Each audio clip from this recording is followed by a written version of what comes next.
주님은 요한계시록 10장에서 요한에게 말씀을 먹으라는 말씀을 주셨습니다. 그것은 세상 모든 사람들에게 그 말씀을 전해야 하겠기 때문에 먼저 말씀을 먹으라고 하셨습니다. 요한계시록 11장에서는 바로 그 전하는 증인의 사명에 대하여 주님이 계속 요한에게 말씀해주고 계십니다. 이 증인에 대해서 말씀하시기 전에 예수님께서는 먼저 요한에게 하늘의 성전을 보여주십니다. 그리고 그 성전과 제단을 다 재어보라고, 정확하게 재어보라고 하시면서 그 성전 안에서 예배드리는 자의 수도 다 세어보라, 그런 말씀을 하셨습니다. 주님이 왜 요한에게 그렇게 하셨는가 하면 이 땅의 교회는 위기를 당한다 하더라도, 때때로 무너질 것 같은 그런 상황이 온다 하더라도 교회의 원형인 하늘의 성전이 이미 있다는 사실을 요한에게 보여주므로 두려워하지 말라는 것입니다. 교회는 하나님이 지키시는 것입니다. 또 하나님은 당신의 백성들, 하나님의 자녀들을 일일이 다 개인적으로 알고 계시다는 것을 말씀해 주고 계십니다. 그러므로 우리가 교회를 어떻게 지켜보려고, 또 어떻든지 교회가 무너지지 않게 해야 되겠다고 노력하는 것은 정말 바보 같은 일입니다. 그렇게 하다가 보니까 교회가 잘못되는 경우가 많습니다. 교회는 하나님이 지키십니다. 우리가 진짜 신경 써야 할 일, 오직 우리가 신경 써야 할 일이 있다면 그 하늘에 있는 성전, 원형인 그 교회처럼 우리 교회가 정결하고 그리고 거룩한 교회인가? 그게 우리가 신경 쓸 모든 것입니다. 만약에 그렇다면 걱정할 게 아무것도 없습니다. 우리 자신도 뭘 먹을까, 뭘 입을까 걱정할 필요가 없습니다. 예수님을 주님으로 영접하지 않은 사람은 그 걱정하고 살아야 되지만 예수님이 우리의 주님이십니다. 하나님은 우리 아버지십니다. 먹고 입고 살 걱정할 이유가 없습니다. 우리가 진짜 걱정할 것은 우리가 하나님의 자녀답게 사는가, 정말 하나님의 백성답게 그렇게 사는가 하는 겁니다. 우리가 하나님의 자녀답게 살면 그러면 주님이 우리를 지키십니다. 근데 주님이 요한에게 그 성전을 다 청량하게 하시면서 성전 바깥들은 청량하지 말라고 하셨습니다. 왜냐하면 그 성전 바깥들은 이방 사람들에게 내어주었다는 겁니다. 그 말의 의미는 하늘에는 하나님의 성전이 분명히 있지만 이 땅에 있는 교회는 영적인 미혹을 바꾸게 될 것이라는 겁니다. 그래서 어떤 교회가 진짜 교회인지, 어떤 성도가 참 성도인지 알기 어려운 때를 만나게 될 거라는 겁니다. 지금 우리가 살고 있는 때가 바로 그렇습니다. 도대체 이 교회는 진짜 정말 주님의 그 교회일까? 저 성도는 정말 구원받은 그 성도일까? 지금은 혼란 상태에 빠져 있습니다. 그러나 여러분, 두려워하지 말 것은 이런 일이 어느 기간 동안에만 되도록 하나님이 정하셨다는 겁니다. 성전 바깥들이 이방 사람들에게 그렇게 내어주신 것이 3년 6개월 동안이라고 하셨습니다. 그 3년 6개월은 상징적인 수라 그저 하나님이 어느 정하신 기한 동안에만 그렇게 할 수 있다는 거죠. 우리는 정신은 똑바로 차려야 합니다. 교회와 성도들이 영적으로 대단히 혼미한 때에 우리가 살고 있는데 우리는 정말 참교회요, 진정한 성도로서 서야 합니다. 누가 그런 사람인가? 누가 그런 교회인가? 증인이 되는 것입니다. 주님은 두 증인을 요한에게 보여주십니다. 여기서 나오는 이 두 증인은 영적으로 대단히 혼란스러운 때 진정한 교회 그리고 참 성도를 말하는 겁니다. 진정한 교회와 참 성도는 하나님의 나라의 복음을 전하는 사명을 가진 사람들입니다. 우리가 그와 같은 사명을 감당하게 되면 우리에게는 권세가 주어집니다. 사명을 감당할 때까지 어떤 자도 그를 해하거나 무너뜨리지 못합니다. 기독교 역사를 쭉 살펴보면 교회와 복음은 수없이 공격을 받았고 또 멸시와 박해를 받았지만 교회를 핍박하던 자들이 다 꺾어졌습니다. 여전히 교회는 든든히 서 있습니다. 이것은 예수님께서 이미 예언해 주신 것입니다. 사도행전 1장 8절에 보면 오직 성령이 너에게 임하시면 너희가 권능을 받고 예루살렘과 온 유대와 사마리아와 땅끝까지 이르러 내 증인이 되리라. 성령의 권능을 주실 것이라. 그래서 증인이 되라고 말씀하셨습니다.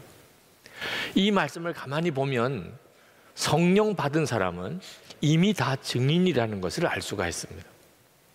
여러분이 성령 받은 사람입니까? 만약에 여러분 안에 성령께서 정말 오셨다면 여러분은 이미 증인입니다. 여러분이 믿느냐 안 믿느냐 하는 것 문제만 남아 있습니다. 여러분은 이미 증인이에요. 성령을 받은 사람은. 십자가에 달려서 피 흘려 죽으신 예수님의 마음은 지옥에 가는 영혼들로 가득 차 있었습니다. 예수님이 왜 십자가에 죽으셔야 됩니까? 지옥에 간 자들을 구원해 내려고 하시는 것입니다. 만약에 우리에게 좀 더 풍요한 삶, 건강한 삶, 그런 걸 주시기를 원하셨다면 굳이 예수님이 십자가에 죽으실 이유가 없습니다. 지옥에 갈 자를 구원해야 하겠기 때문에 그 모든 죄값을 지시고 예수님이 십자가에 죽으신 겁니다. 그러므로 십자가에서 예수님의 마음은 지옥에 갈 영혼들을 향한 안타까운 마음뿐입니다. 예수님이 부활하시고 난 다음도 똑같죠. 성령으로 우리 안에 오신 주님도 똑같습니다. 어떻게 하면 지옥에 갈 자를 구원할 것인가? 그러니까 성령을 모시고 사는 성도는 구원받지 못한 영혼들에 대한 안타까움이 있는 겁니다. 그리고 구원받지 못한 자들이 회개하고 주께로 돌아오기 위하여 우리가 증인이 되어줘야 하는 것입니다. 하나님의 사랑을, 이 엄청난 십자가의 복음을 누가 전해줄 것입니까? 전해주는 사람이 없는데 누가 믿을 수 있습니까? 우리 주변에는 지금 마음을 활짝 열고 갈급한 마음으로 복음을 들려주기를 갈망하는 이들이 우리 주변에 있습니다. 미국의 어느 유명한 교회 목사님께서 주일 예배를 드리고 어느 아주 세련된 여인이 목사님의 책을 들고 와서 사인을 해주기를 부탁을 하더랍니다. 그래서 펜을 꺼내서 사인을 하려고 하는데 그분이 하는 이야기가 그런데 저는 그리스도인은 아닙니다 그러더래요. 아니 교회에 와서 예배드리고 목사님의 책을 구입해 가는 사람이 그리스도인이 아니라는 겁니다. 목사님이 너무 어이가 없어서 어떻게 그리스도인이 아닐 수 있나요? 그랬더니 그 여인이 너무 당황해하면서 목사님에게 와서 귓속말로 이렇게 이야기를 하더랍니다.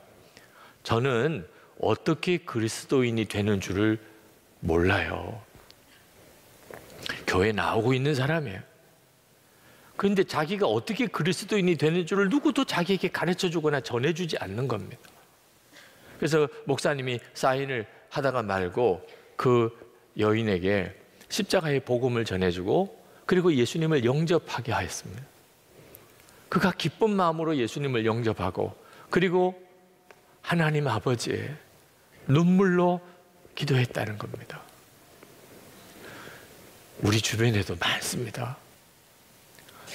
정말 증인인 누군가, 하나님의 나라에 대해서 예수님의 십자가의 복음을 전해줄 자가 누군가 기다리는 이들이 우리 주변에 있습니다. 우리가 다 그 증인이 되도록 부름을 받은 겁니다. 성령께서 오셨으니까. 근데 여러분, 이렇게 증인이 되려면 각오할 게 하나 있습니다. 그것은 고난을 당할 것이라는 겁니다. 증인이 사명을 감당할 때까지는 그를 해할 자가 없습니다. 그에게는 큰 권세가 있습니다. 그러나 사명이 다하고 나면 그러면 마귀가 그 증인을 죽입니다. 그리고 큰 길거리에 그 시체를 내버립니다. 누구도 그 시체를 수습해서 장례를 치르지 못하게 합니다. 그리고 다들 모여서 그걸 보고 즐거워하면서 기뻐하면서 선물을 주고받으면서 파티를 엽니다. 왜? 증인들 때문에 그동안 너무 괴로움을 당했기 때문에. 회개를 선포하고 하나님이 계신 것을, 그리고 예수님이 그리스도신 것을, 하나님의 나라가 있음을 전해줄 때 그들이 너무 괴로웠기 때문에, 그 증인을 정말 죽이고 싶었는데 죽일 수도 없었기 때문에 그렇게 그들이 고통스러워하다가 마귀가 증인을 비참하게 죽이는 걸 보고 그렇게 기뻐한 거죠. 기독교 역사를 살펴보면 교회는 항상 이렇게 무서운 고난을 당했습니다. 증인은 이 각오를 해야 합니다. 그러나 증인에게는 고난만 있는 게 아닙니다. 그 영광은 말할 수가 없습니다. 그 증인이 죽어서 큰 길거리에 그 시체가 그냥 내던져지고 사람들은 오고 가면서 보며 그걸 보고 깔깔대고 웃고 그리고 즐거워하고 있는 정말 수치스럽고 비참한 처지에 빠졌다가 3일 반 만에 예수님처럼 다시 부활하게 됩니다. 그걸 보고 사람들이 깜짝 놀랍니다. 예수님처럼 승천에 올라갑니다.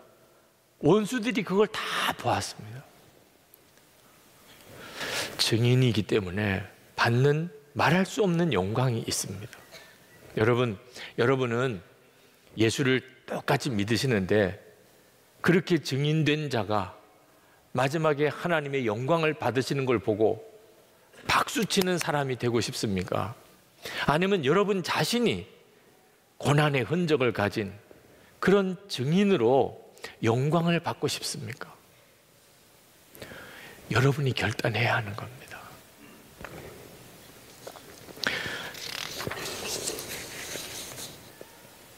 부활의 증인이 승천할 때, 그때 이 땅에는 지진이 일어난다고 그랬습니다. 그때 7,000명이 죽는다고 그랬습니다. 성의 10분의 1이 무너지고, 여기도 7,000명이 상징적인 수입니다. 많다는 뜻이죠. 그때 참 놀라운 말씀이 나옵니다. 남은 자들이 두려워하여 영광을 하늘의 하나님께 돌리더라. 이제는 하나님의 재앙의 거의 마지막 순간입니다. 증인들이 하나님 나라 복음을 전하다가 비참하게 죽었다가 다시 부활 승천하는 이런 순간에 그걸 보고 그때서야 회개하고 하나님께 영광 돌리는 자들이 있더라 하는 거죠. 왜 하나님께서 우리에게 그 고난을 감수하고 증인 되기를 원하실까요? 바로 이런 사람들 때문입니다. 우리 하나님의 마음의 본심은 심판에 있지 않습니다. 어떻든지 마지막 한 사람이라도 회개할 자를 회개시키고 구원하려고 하심인 거죠. 우리가 끝까지 고난을 당하더라도 증인으로 서 있어 줘야 될 이유입니다. 드디어 마지막 7번째 나팔이 울립니다. 무서운 재앙이 이제 시작이 되죠. 근데 다음 주일에 그 이야기가 나오게 됩니다. 14절에 보면 둘째 재난은 지나갔습니다. 그러나 이제 셋째 재난이 곧 닥칠 것입니다. 그런데 참 놀라운 말씀이, 이 무서운 재앙이 일어나기 전에 주님은 요한에게 맨 마지막에 그 재앙이 끝나고 난 다음에 있을, 맨 마지막에 있을 일을 미리 가르쳐 주십니다. 그게 15절입니다. 세상 나라가 우리 주와 그의 그리스도의 나라가 되어 그가 세세토록 왕노릇 하시리로다. 이것이 요한계시록의 주제입니다. 이 세상 나라가 주의 나라가 되고 그리스도의 나라가 될 것이고 우리 주님이 세세토록 왕노릇 하실 것입니다. 이것이 이 모든 심판과 재앙이 끝나고 난 다음에 이루어질 일입니다. 우리 주님은 요한에게 이것을 먼저 너가 알아야 된다는, 그래야 무서운 재앙이 올 때 마음이 흔들리지 않습니다. 어떤 미혹과 유혹이 온다 하더라도 무너지지 않습니다. 우리도 이 눈이 뜨여야 합니다. 하나님의 나라를 보는 눈이 열려야 합니다. 그때 24장로가 아멘 하고 큰 소리로 외칩니다. 물론 끝까지 회개하지 않는 자들이 있습니다. 그 자들에게는 남은 것은 심판밖에 없습니다. 회개할 가능성이 없다. 그러면 끝입니다. 18절 하반절에 이제는 죽은 사람들이 심판을 받을 때가 왔습니다. 주님의 종 예언자들과 성도들과 작은 사람이든 큰 사람이든 주님의 이름을 두려워하는 사람들에게 상을 주실 때가 왔습니다. 땅을 망하게 하는 자들을 멸망시킬 때가 왔습니다. 그때가 옵니다. 이제는 상 받고 멸망당하는 것 외에는 길이 없습니다. 여러분 명심해야 합니다. 상 받고 멸망당하는 제3의 위치는 없습니다. 여러분이 마지막 때에 상 받을 자가 아니라면 그러면 멸망당할 자의 부류에 들어가는 겁니다. 여러분이 멸망당할 자가 아니라면 그러면 여러분은 상 받는 자일 뿐입니다. 절대로 그 중간에는 없습니다. 제 마음에 애통함이 있었습니다. 설교를 준비하면서 마음에 애통함이 있었어요. 이 설교를 듣고 그렇구나, 내가 고난을 감수하고라도 이제는 증인의 삶을 살아야 되겠구나, 이렇게 결단하는 사람도 있을 것이고, 지금 이 자리에 그냥 오늘도 설교를 한번 들은 것, 그냥 설교 들은 것으로 충분해. 여전히 그저 세상 편안하게 그저 재미있는 거 찾아서 맛있는 걸 찾아 먹고 그렇게 사는 생활을 여전히 할 사람도 있다는 겁니다. 둘로 쫙 갈라지는 거 아십니까? 그게 너무 안타까워요. 제 힘으로는 여러분 모두를 다 증인되게 세울 수 없습니다. 그건 성령께서 하시는. 그래서 성령님이 역사해 주시기를 간절히 갈망하는 겁니다. 여러분 둘밖에 없어요. 상 받을 자가 되든 멸망당할 자가 되든. 그것이 하나님의 심판입니다.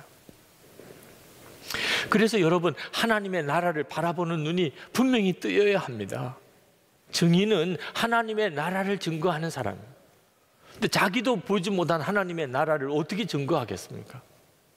그래서 주님은 요한에게 다시 한번 그 하늘에 있는 성전을 보여주십니다. 19절에 그러자 하늘에 있는 하나님의 성전이 열리고 성전 안에 있는 하나님의 언약궤가 보였습니다. 주님이 왜 계속 요한에게 하늘을 계속 보여주는 걸까요? 이 세상 사는 동안에 여기서 일어나는 일 때문에 혼란에 빠지고 그리고 미혹을 받고 믿음 잃어버리고 두려워하지 않게 하기 위해서 그렇습니다.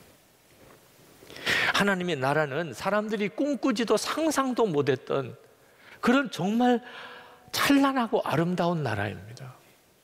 우리가 매일 뉴스를 들을 때마다 정말 듣기 싫고 그리고 마음이 아픈 온갖 더럽고 추악한 뉴스들이 그때는 다 끝납니다. 눈물, 고통, 미움, 싸움 다 끝납니다. 정의와 사랑, 평화가 온 땅에 가득합니다. 그게 하나님의 나라입니다. 이사야 선지자가 이렇게 예언했습니다. 송아지와 사자가 함께 뒹굴며 어린아이가 뱀의 굴에 손을 집어넣어도 아무런 해가 없는 세상이라. 우리의 모든 것을 다 바쳐도 조금도 아깝지 않은 것이 하나님의 나라입니다.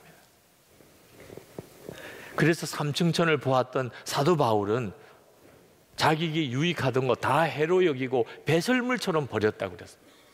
하나님의 나라를 보고 나면 이 세상에서 유익한 것은 배설물처럼 보입니다. 그런데 안타깝게도 대부분의 성도들은 그 하나님의 나라의 영광을 모릅니다. 그래서 예수를 믿으면서도 여전히 마음의 소원은 세상밖에 없습니다. 그저 세상에서 잘 먹고 잘 되고 잘 살기만을 바랍니다. 온종일 그 생각만 하고 삽니다. 이것이 너무 안타까운 것입니다. 자기에게는 하나님 나라의 증인의 사명이 주어졌다는 사실을 아직도 받아들이지 못하고 있는 것입니다. 세상 사람들은 증인을 원합니다.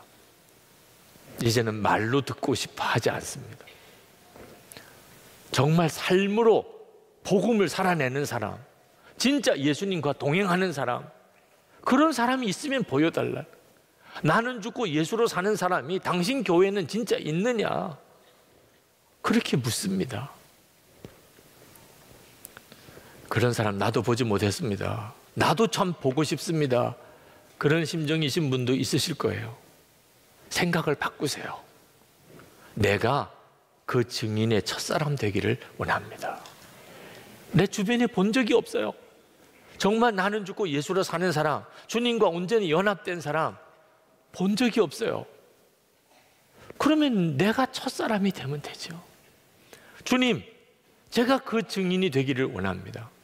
제가 제 주변에 있는 사람들에게 예수님은 지금도 우리와 함께 계시고 하나님의 나라는 분명히 있고 하나님의 말씀대로 사는 자가 여기 있음을 보여줄 수 있게 되기를 원합니다. 그 기도는 정말 주님이 기뻐하시는 기도일 것입니다. 여러분의 마음에 소원이 되지 않으면 주님이 어떻게 응답해 주십니까? 우리는 다 증인으로 부름을 받았습니다. 고난을 두려워하지 않아야 됩니다. 증인이 받을 영광을 보아야 하고 하나님의 나라를 보아야 합니다.